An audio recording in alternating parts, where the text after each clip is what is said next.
안녕하세요. 요즘에 거래가 많이 없죠? 다들 내 집이 안 팔려서 고민들이 많으신데 오늘 영상 끝까지 보시면 분명히 많은 도움 되실 겁니다. 먼저 절차에 대한 부분을 4가지로 나눠서 말씀을 드리고 추가로 꼭 신경 써야 할 부분 8가지를 마지막 부분에서 말씀을 드리도록 하겠습니다.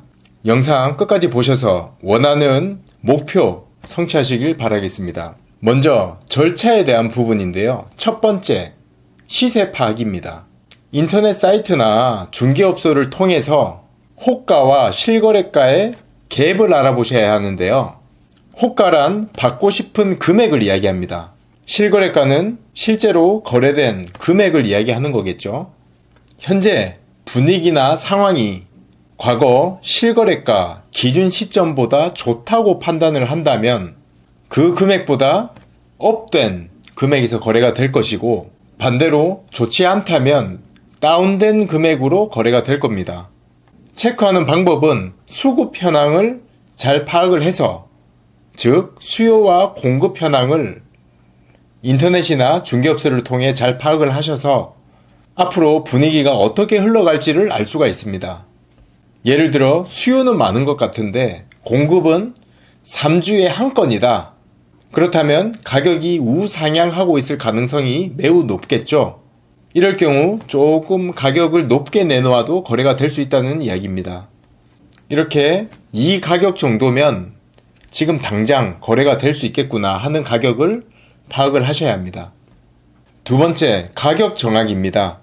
위에서 파악한 시세를 바탕으로 합리적인 가격을 정하셔야 합니다. 합리적인 선보다 조금 높다면 판매까지 시간이 조금 더 걸릴 수 있고 반대로 낮다면 예상보다 일찍 판매가 이루어질 수 있습니다. 세 번째, 중개업소에 내놓기인데요. 몇 군데 중개업소에 내놓는 것이 가장 좋을까요? 이런 질문을 많이 받는데요. 제가 생각했을 때 최대 5군데를 넘지 않는 것이 좋습니다.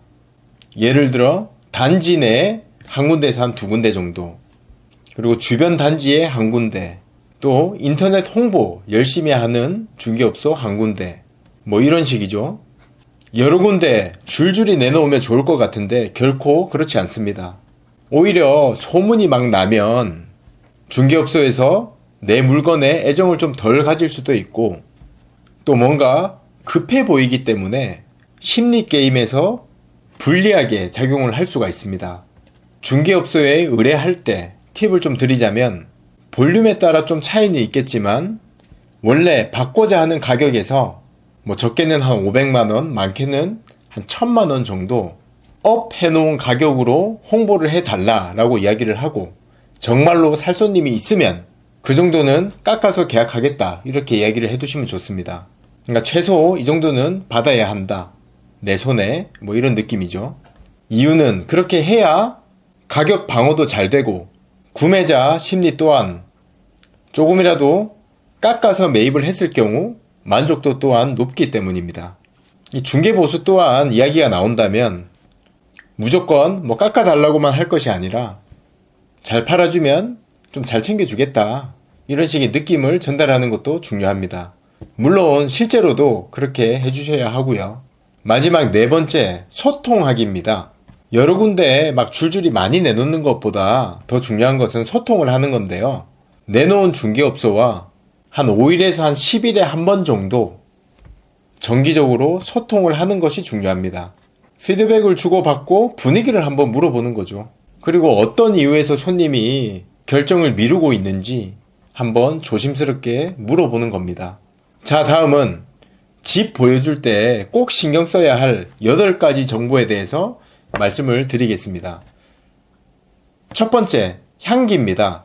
집에 딱 들어갔을 때 뭔가 퀴퀴한 냄새가 나는 집과 은은한 커피향이 나는 집, 어떤 집을 계약하고 싶겠습니까? 이 퀴퀴한 집은 왠지 습하고 뭐 곰팡이도 있을 것 같고 또 뭐 뭔가 벌레가 득실거릴 것 같다 이런 느낌이 들지 않으시나요? 더욱이 빈집이라면 환기에 더 신경을 쓰시고 은은한 디퓨저 향 절대 잊으시면 안 됩니다. 두 번째, 조명입니다. 낮 시간대라면 커튼, 뭐 블라인드 이런 거 다 오픈하셔서 자연 채광이 들어올 수 있게끔 만들어 두시고 온기 도는 뭔가 따뜻한 집에 따뜻한 느낌의 집이라는 것을 전달하셔야 합니다. 해가 지고 난 이후라면 모든 등을 점등하셔서 밝은 분위기를 연출하시는 것이 좋습니다. 세 번째, 온도인데요. 특히 계절에 따른 온도 체크입니다. 겨울에는 난방이 될 수 있고 여름에는 에어컨이 될 수 있겠죠. 집을 둘러보는 사람이 불쾌하지 않게 신경을 써야 합니다. 네 번째, 여유 있어 보이는 공간인데요. 현관에 들어서서부터 시작으로 이동 동선간 짐이나 장애가 될 만한 요소가 있다면 모두 정리를 하셔서 집을 둘러보는데 아무런 불편함이 없어야 합니다. 옷가지가 막 바닥에 쌓여있고 발 디딜 틈이 없다면 마음 편히 집을 둘러볼 수가 있을까요? 다섯 번째, 스토리텔링입니다. 극단적으로 이야기해서 만약에 전에 살던 사람이 자살을 했다. 그럼 누가 그 집을 사고 싶겠습니까? 사더라도 죗값 주고 사고 싶은 사람이 과연 있을까요? 하지만 여기 살면서 일도 너무 잘 풀리고 아들, 딸 잘 키워내고 좋은 추억도 많이 만들고 너무 만족스러웠지만 직장이 지방 발령으로 인해 어쩔 수 없이 집을 팔게 됐다. 요런 식의 스토리텔링이죠. 물론 어느 정도 사실을 기반으로 이야기하는 것이 가장 좋습니다. 여섯 번째, 집을 보여주는 시간인데요. 이 계약이라는 것은 타이밍입니다. 본인 시간에 맞추는 것이 아니라 손님이 있을 때 즉각 보여줄 수 있도록 항상 준비가 되어져 있어야 합니다. 중개업소 한 군데 정해서 맡겨 놓던지 또는 가족이나 친척한테 좀 부탁을 해 놓던지 해서 손님이 원할 때 바로 보여줄 수 있는 것이 가장 중요합니다. 버스 지나가고 나서 뒤에서 손 흔들어 봐야 아무 소용없겠죠. 일곱 번째, 융통성입니다. 예를 들어 구매자가 당장 계약금 10%가 준비가 안 돼서 5% 먼저 주고 한 며칠 뒤에 나머지 5% 주겠다.